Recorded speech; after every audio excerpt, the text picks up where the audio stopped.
gusohoza amasezerano. Wibuke ko yavuze ati usabye arahabwa, n'ushatse akabona.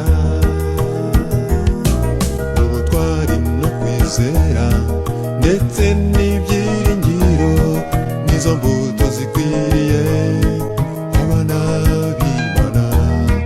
Twabyuka kare kare uzisaba Imana izaguhera ubuntu.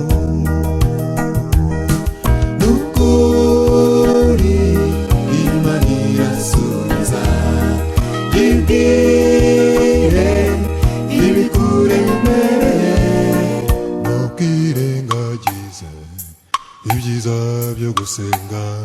Yesu yiteguye kukubera igisubizo.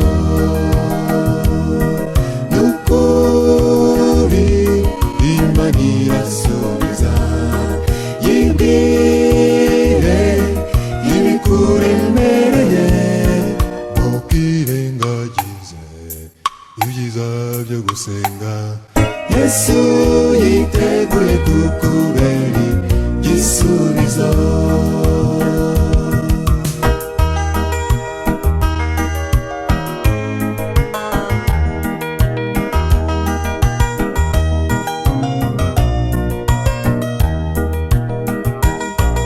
Igihe wumva ubabaye cyangwa se utenebutse, ntukabure kuganyira umwami wawe.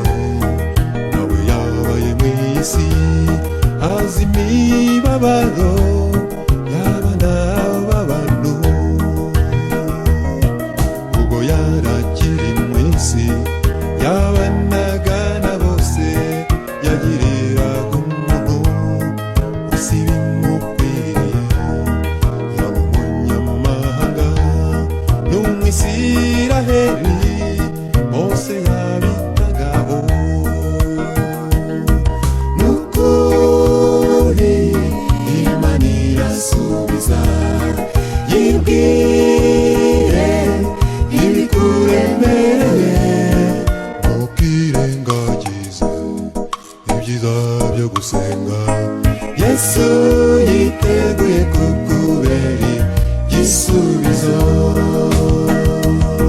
N'ukuri Imana irasubiza, yibwire ibikuremereye.